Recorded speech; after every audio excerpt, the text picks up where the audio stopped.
What is going on, guys? Welcome back to the channel, and today we will be reviewing Robert Eggers' new film, Nosferatu. If you guys do not know who this is Lucas McCarthy. He is my boyfriend of just shy of 2.5 years. If you saw I saw the TV Glow video, you know who he is. Same with the Hereditary episode on the Headspace Podcast. Lucas, thank you for joining me for another video. Hi! Yes. So Nosferatu was written and directed by Robert Eggers, and it stars Lily Rose Depp, Nicholas Hoult, and Bill Skarsgård as the titular Count Orlock. And it is, of course, yet another remake of the classic 1922 silent film of the same name, which was an unlicensed adaptation of Bram Stoker's Dracula novel. And it is, of course, a gothic tale of obsession between a haunted young woman and the terrifying vampire infatuated with her, causing untold horror in its wake. So Lucas, I'm gonna pass it over to you for a second. What were your expectations going into this film? What was influencing your expectations? Because I know you weren't really familiar with Robert Eggers as a filmmaker, so. I wasn't, I was expecting it to be a really good movie. Really, all I knew about Nosferatu was the trailer, what I saw in it.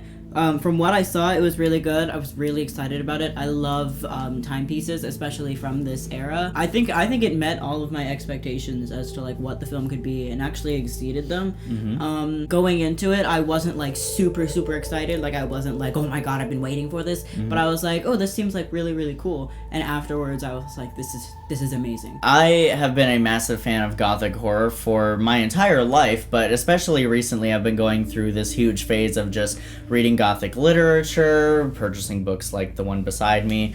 Really have gotten into like Lovecraft type stuff and like specifically old like southern gothic literature is where a lot of the horror genre actually originates, which a lot of people don't really talk about.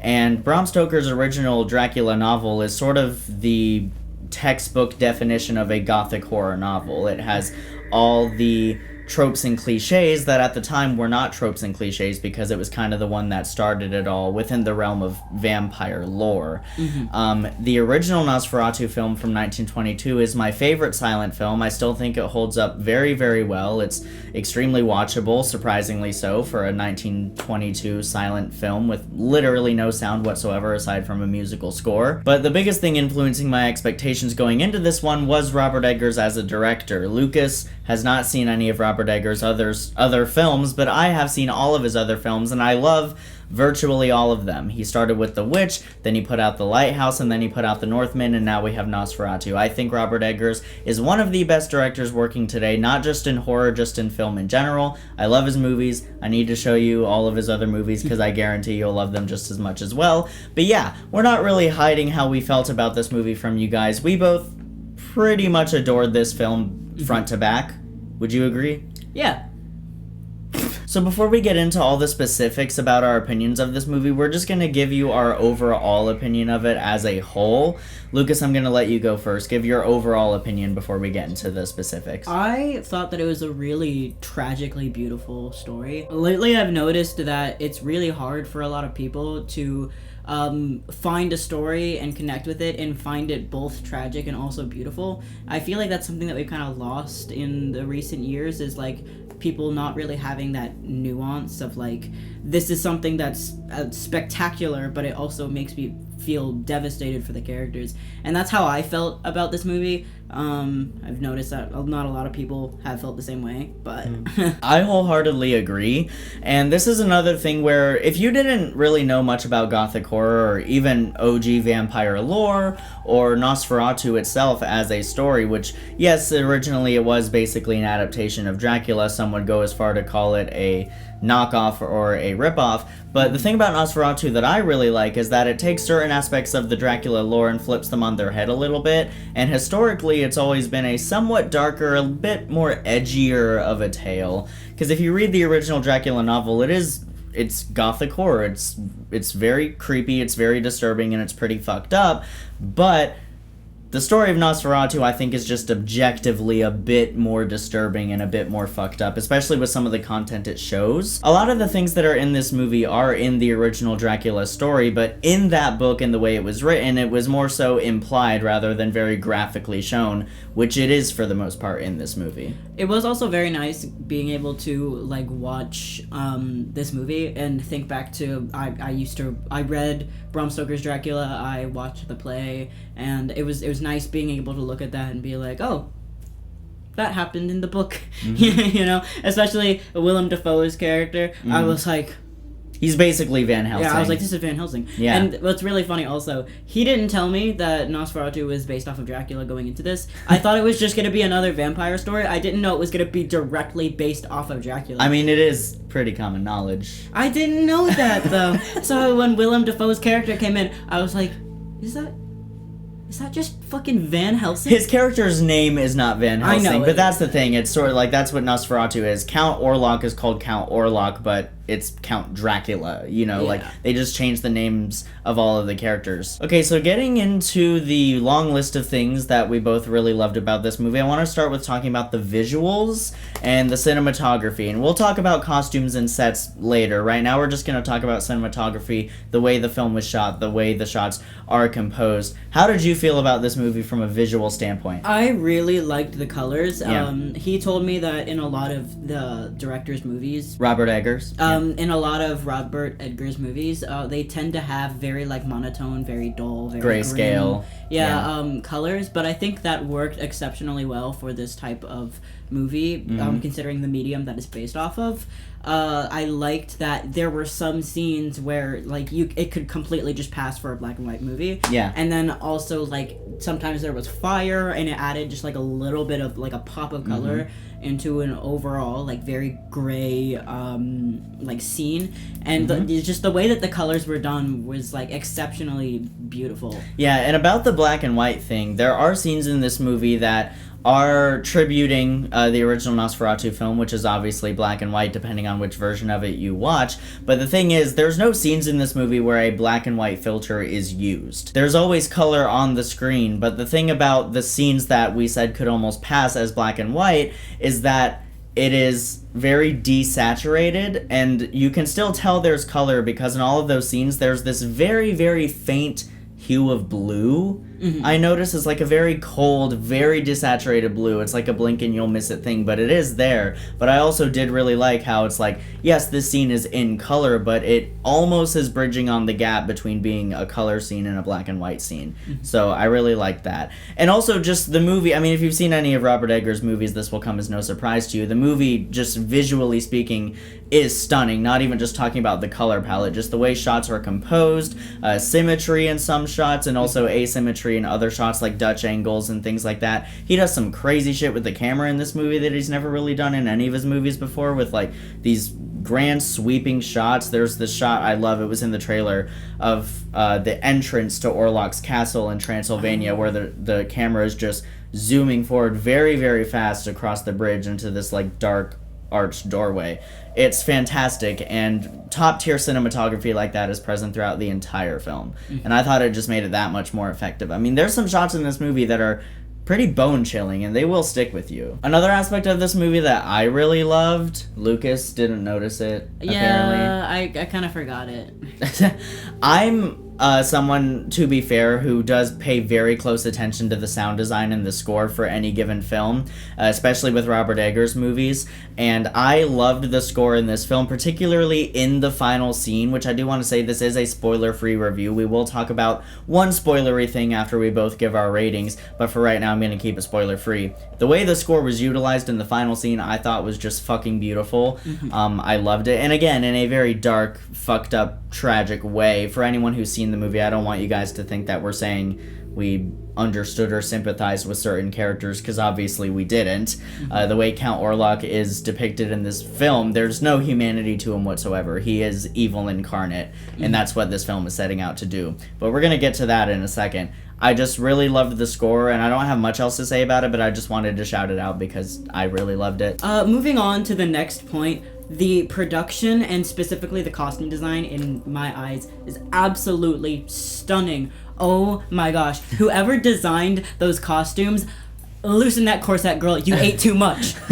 Every single, like, especially, there was, like, one, there was one costume that I, like, turned to him in the middle of the theater, and I was like, that costume looks like mint chocolate chip ice cream. Because it did. It was, like, this beautiful pastel, like, turquoise, and, like, brown accents and stuff. I loved it. All of the costume design... Oh, it was, Helen's dress. Yeah. Yeah. Mm-hmm. All of the costume design in this movie was incredibly and exceptionally accurate to the time period. Everything looked so well researched. The budget must have been insane for these costumes. That is something about Robert Eggers you'll notice in all of his movies. Historians, historically, have praised Robert Eggers' movies for visually being so accurate to the time period. Robert Eggers, kind of his whole thing, his gimmick, if you will, his shtick as a director, is that when he's writing his films, he does an insane amount of research into the time in which they take place, and this is the result, a movie that is visually stunning, not only with the cinematography, but also extremely historically accurate with the costumes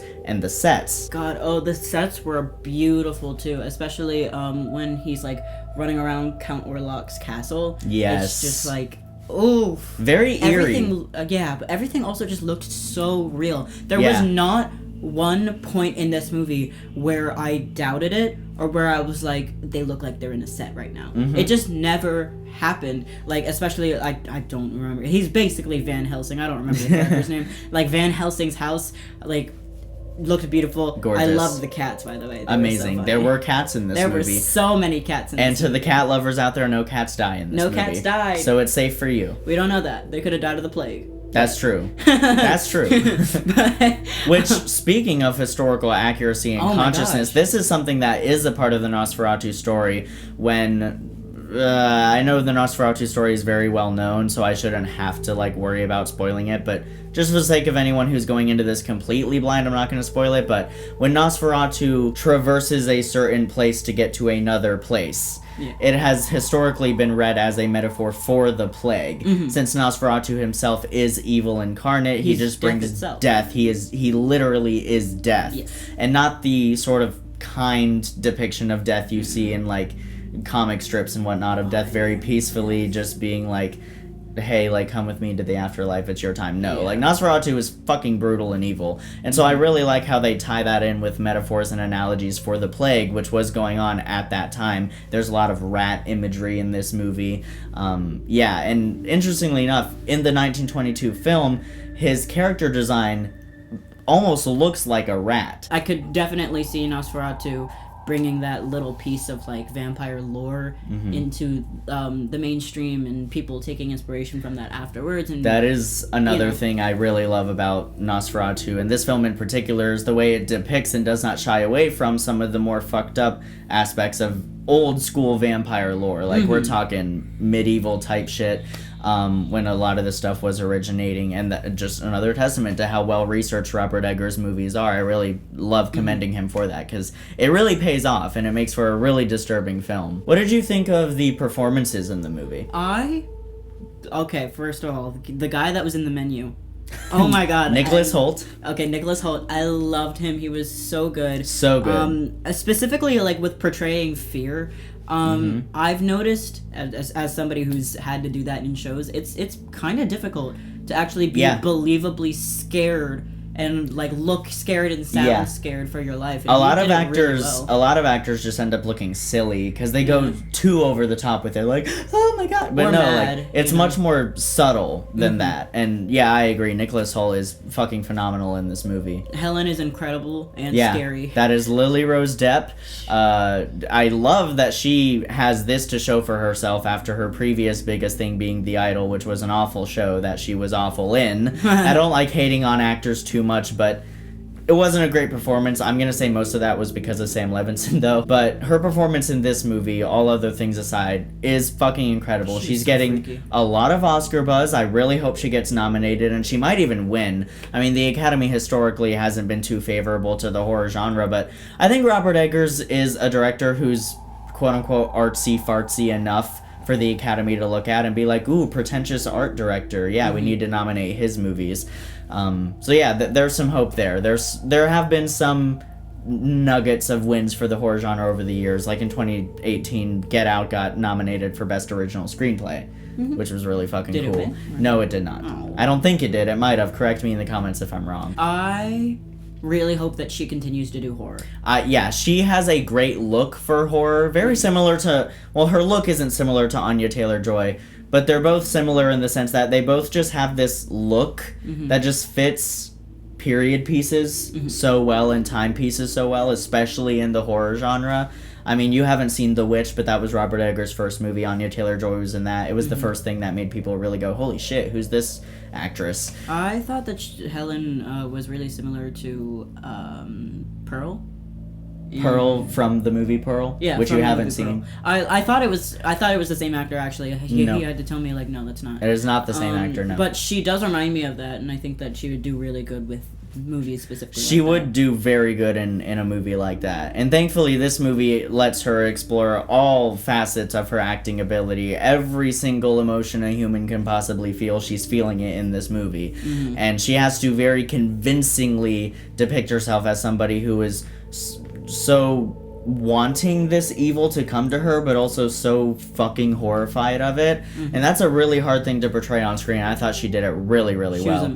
And now we have to talk about Bill fucking Skarsgård as Count Orlock. Holy shit. He was so freaky. I mean, I know everyone's already said this, but I could not tell that it was Bill Skarsgård. The makeup and the costume design that has been done to him and what he's doing with his voice, I cannot believe that is Bill Skarsgård. I guess he's the new guy who's going to play all the horrifying creatures in horror movies now. He played Pennywise in the It reboots, and now he's Count Orlock in Nosferatu, and he's fucking great at it. He's a horrifying actor. He was also in Barbarian, which you haven't seen. I haven't. And yeah, he's just incredible in this movie. And there was a little bit of discourse, I won't say full-on controversy, but a little bit of discourse around the look of Count Orlock in this movie. And again, this was something that the trailers kept under wraps, so I'm not going to reveal specifically what it was that got people a little upset. But basically, there is a facial feature that Nosferatu has in this movie that he hasn't had in all of the previous on-screen adaptations. And at first I thought it was a little like, oh, that's an interesting choice, but then I did some research on why that's there, and apparently, and don't quote me on this, I could be somewhat mistaken, but from what I read, apparently in OG vampire lore, like the character of Dracula or Nosferatu, like things like that, has Slavic origin. And so I think it was even mentioned in the original Dracula book, in which Dracula's appearance isn't described too much.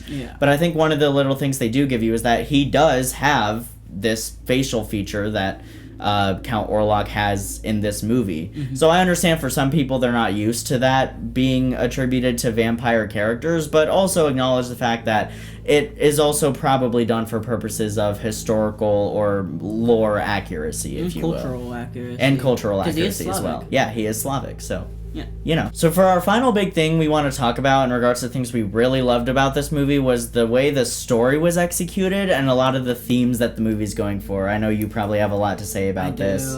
So I really appreciated, as somebody who was a fan of the original Dracula, I love the story of Dracula. I love vampire lore. I love all of that. Like, you know, I love like occult stuff. Like, my room looks like this. Like, I appreciate the original story, but I also appreciate that Nosferatu took a different approach to it, because Dracula is very consistently depicted as a very handsome and charming man. And when you're reading the book, even if it's like a horrifying thing that these characters are going through, you're reading it with like that kind of like, ooh, you know, I wouldn't mind if Dracula, yeah, you know. Nosferatu doesn't really give you that opportunity to sexualize or fetishize the main villain. Which he shouldn't be. He shouldn't given be. OG vampire lore. That and the themes of this movie, it's very, at least not clear, but it can be interpreted as a like story of assault, especially CSA, because like the main character is like a little girl when Nosferatu starts like speaking to her. And throughout this entire, and we'll get into like the big spoilery thing that we want to after our rating, but throughout this entire movie, like if you guys think we're making a leap here, we're not. There's literal dialogue in this movie of Helen being like, I first called to him when I was 8 years old, and that's when he first came to me. And through the movie, throughout the entire runtime just about, is very sexually charged, but not in a sexy way. It's very disturbing, and it gets under your skin. None of the nudity or sex depicted in this movie is done for the audience's pleasure or titillation. In fact, the way the actors are directed to perform these scenes is in and of itself uncomfortable. Every sex scene is very, very gross in this movie. Yeah, and intentionally so. It's meant to disturb you, because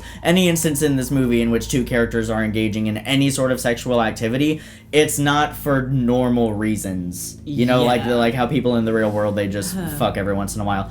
In this movie, whenever two characters are doing anything like that, it's for very dark and fucked up reasons, and you start questioning what their motivations are. Nicholas Hoult in particular has a scene where it's like, what the fuck is happening? I didn't like it. I didn't like sitting there watching it, but it's like, I liked that it serves the narrative. It serves the narrative, and it also like makes it very, very explicitly clear to the audience that this isn't something that you're supposed to like sit and enjoy. With how grotesque they made Nosferatu's appearance, it really kind of shows the horror that some women and young girls have to face when it comes to sexual assault.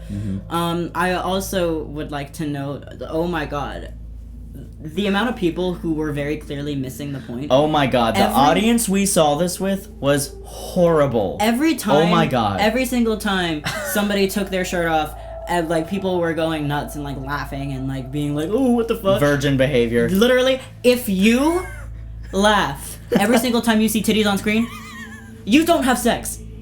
You're a virgin. You don't fuck. Put a girl on. You can't. Ben Shapiro watching this movie can't even get his wife. Anyway, we're not gonna go there. But yeah, the audience we saw this with was very awful, especially in the final scene, which was such a tragic and dark and fucked up thing, and so emotionally powerful, and these people were fucking laughing just because there was boobs on screen. That's just, come the fuck on, man. It was so it's hard. So immature. It was so hard for me to like not just stand up and be like, so what's funny about that? Yeah, what's funny about that? What's funny? Yeah. It's just so very clear when people like miss the point and don't understand what the type of story that like these movies are trying to tell. If you can't read past like the 8th grade reading level, don't go to see movies, please. At least not R-rated ones. Yeah, go to see Marvel movies. You should have to take a literacy test before you go into R-rated movies, because oh my god, have you never read an Edgar Allan Poe poem? Yeah. Are most people forced to in elementary school? I don't know. People were going out of this movie being like, yeah, I just didn't like it. Like, it didn't have a happy ending, and it's like, oh, did you want this? Gothic horror. This is gothic horror. It is gothic horror. It is the story of Nosferatu. If it had a happy ending, it wouldn't make any fucking sense. It would like detract from the entire point of the story. And the things we're bringing up right now about certain themes that this movie explores, this is not a product of the movie being made in 2024. You know, this isn't one of those things that really annoying people online can look at and be like, oh, Nosferatu's woke now. It's like, no, these themes have been present in the story of not only Nosferatu, but also Dracula. And vampires in general. Since the beginning, and vampires in general. It's just part of the OG lore. Vampires, throughout OG lore, prey on women. That's literally what they do. They become infatuated with them. They seek them out. They literally bite them on their necks and suck out their blood.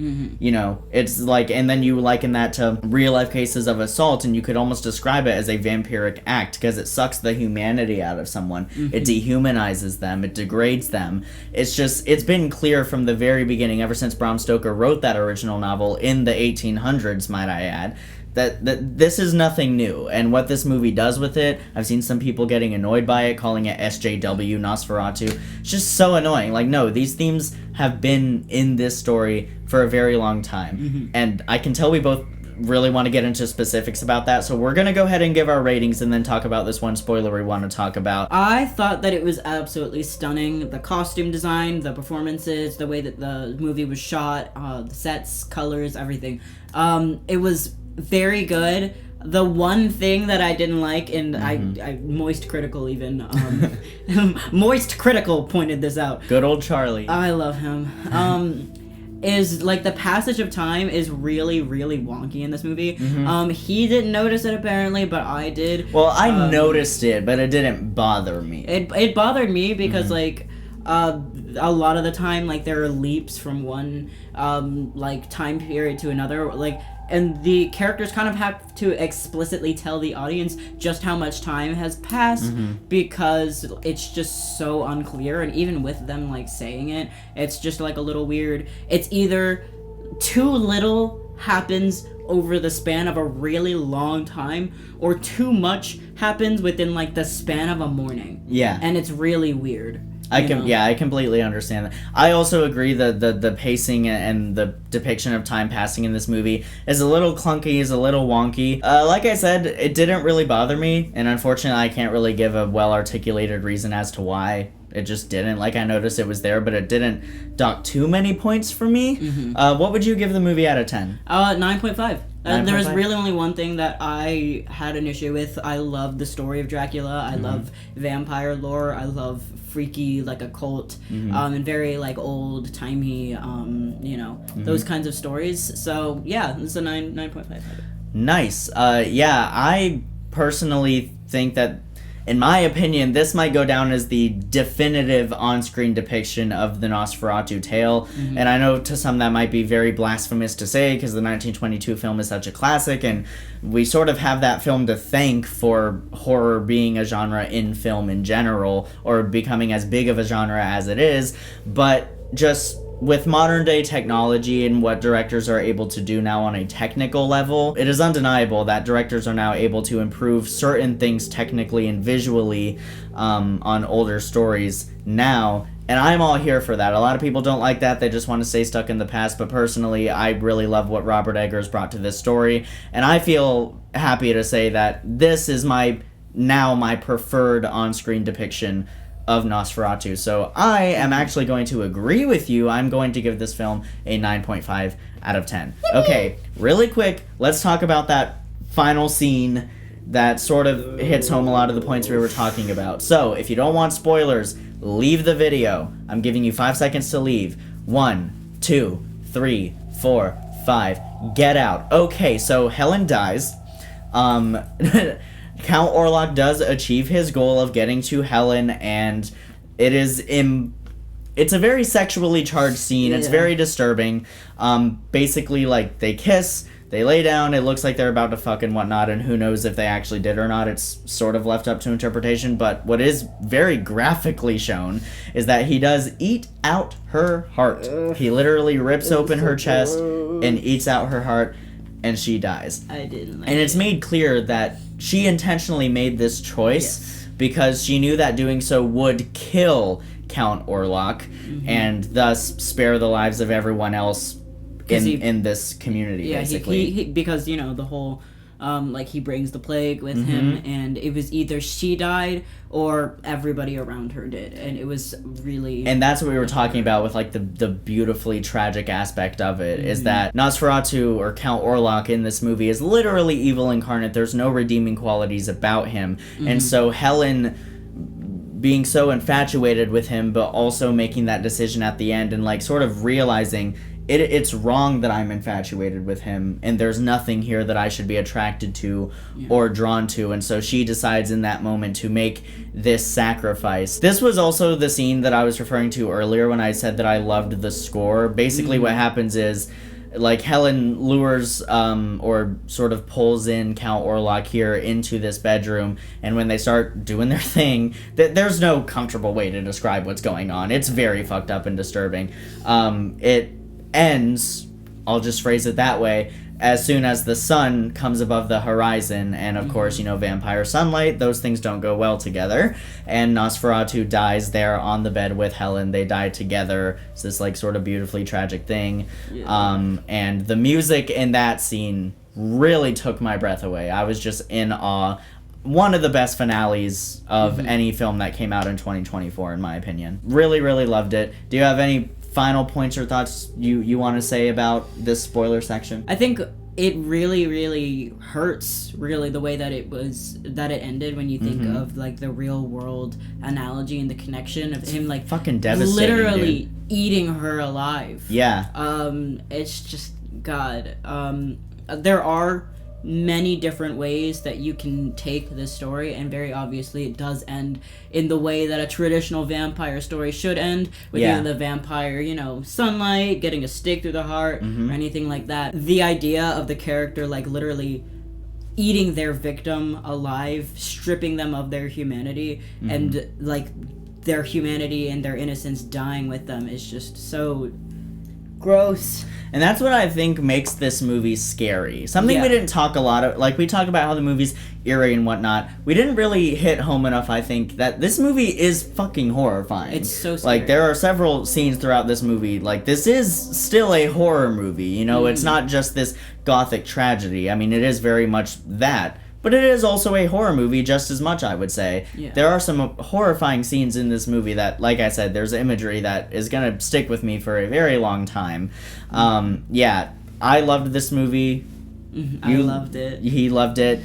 It's just... I can't wait to add it to my collection. I'm curious what they're going to do for the cover art of the physical release. And I really hope they release the score on vinyl, because that would be really, really cool to have. But yeah, guys, that was our review for Nosferatu. I hope you really enjoyed it. Lucas, any final words? Okay, guys, thank you so much for watching. I will see you in the next video. And until then, keep writing, keep shooting, and keep editing. Get out. Are you we're bringing in the cat. Kibby. You gotta, like, put a black bar on my toes. Her name's Jupiter. We call her Jupe for short. Or Junie.